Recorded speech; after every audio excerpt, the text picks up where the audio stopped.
Summary: it is essential for a person to completely manumit a slave if they have the money to do so, and if not, then they should manumit the slave partially in proportion to their share.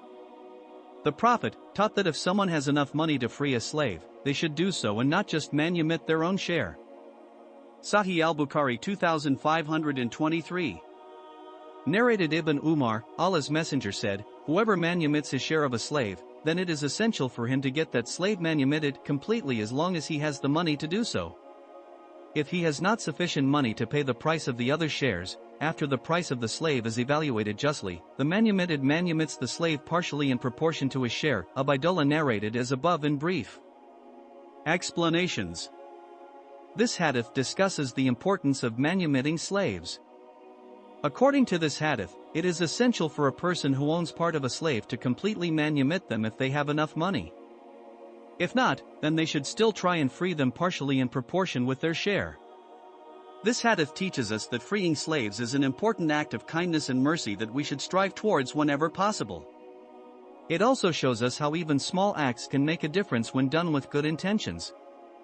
We can learn from this hadith that we should always be kind and generous towards those less fortunate than ourselves, no matter how small our contribution may seem at first glance. Sahih al-Bukhari 2524. Narrated Ibn Umar, the Prophet said, "He who manumits his share of a slave and has money sufficient to free the remaining portion of that slave's price, justly estimated, then he should manumit him, by giving the rest of his price to the other co-owners." Nafi added, "Otherwise the slave is partially free."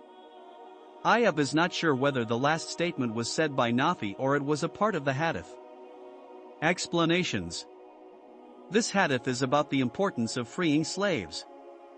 The Prophet Muhammad taught that if someone has enough money to free a slave, they should do so and not just manumit their own share. This means that if one person owns part of a slave, but another person owns the rest, then the first person should use their money to pay for the other person's portion in order to fully free the slave.